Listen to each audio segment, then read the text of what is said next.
સુરતના પાલનપુર પાટિયા મહાદેવ ફળિયા વિસ્તારમાં દેશી દારૂના વેચાણ ઉપર જનતા રેડ બાદ પોલીસે સ્થળે દોડી જઈ દારૂનો વેપલો કરનાર બુટલેગરની ધરપકડ કરી હતી. સુરતના પાલ પોલીસ મથકની હદમાં પાલનપુર પાટિયા મહાદેવ ફળિયા ખાતે ચાલતા દેશી દારૂના અડ્ડા ઉપર સ્થાનિકોએ જનતા રેડ કરી હતી. મહિલાઓ દ્વારા કરાયેલી જનતા રેડની જાણ થતાં જ પોલીસ કાફલો સ્થળ ઉપર દોડી ગયો હતો અને સ્થળ પરથી બુટલેગર યજ્ઞેશ ઉર્ફે યોગેશ મનહર પટેલને પકડી દારૂનો જથ્થો કબજે કર્યો હતો.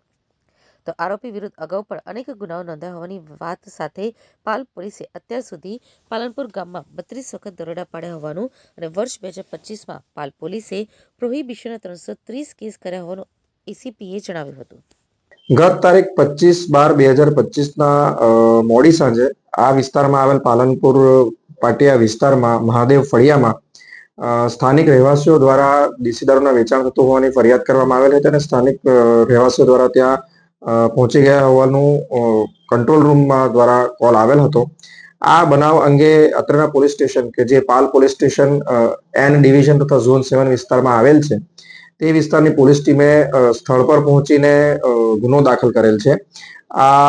આ કામના આરોપી કે જેનું નામ યજ્ઞેશ ઉર્ફે યોગેશ મનહર પટેલ છે, જે ઘર નંબર 273 મહાદેવ ફળિયું પાલનપુર ગામ ખાતે રહે છે, ત્યાં તેમની ઉપર દેશી દારૂના વેચાણનો પ્રોહિબિશનનો ગુનો દાખલ કરવામાં આવેલ છે. વધુમાં આ વ્યક્તિ અંગે વધુ તપાસ કરતા તેના ગુનાહિત ઇતિહાસમાં તેની ઉપર અગાઉ પણ અટકાયતી પગલાં લીધેલ હોવાનું અને પ્રોહિબિશન અંગેના ગુના દાખલ કરવા હોવાનું જાણવા મળેલ છે. એટલું જ નહીં પરંતુ પાલ પોલીસ સ્ટેશન વિસ્તારમાં ડિસેમ્બર માસમાં જે કબજાના 3 કેસ તથા 2025માં પ્રોહિબિશન હેઠળ કુલ 330 ગુના દાખલ કરવામાં આવેલ છે. આ ઉપરાંત જે વિસ્તારમાં આ રીતની ફરિયાદ ઉઠી છે તે પાલનપુર ગામમાં પાછલા કેલેન્ડર યરમાં લગભગ 32 જેટલી રેડ કરવામાં આવેલ છે. હાલમાં આ જગ્યાએ રેડ કરતા અને ગુનો દાખલ કરતા ત્યાં મુદ્દામાલમાં જે મુદ્દામાલ મળી આવેલ છે અને પોલીસે કબજે લીધેલ છે તેમાં એનું પારદર્શક પ્રવાહી જણાઈ આવેલ છે અને તે દેશી દારૂ હોવાનું પ્રાથમિક દ્રષ્ટિએ જણાઈ આવેલ છે. વધુ તપાસ માટે તેને FSLમાં પણ એના સેમ્પલ મોકલવામાં આવેલ છે.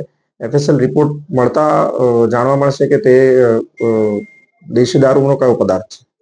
કેટલા સમયથી વેચાણ?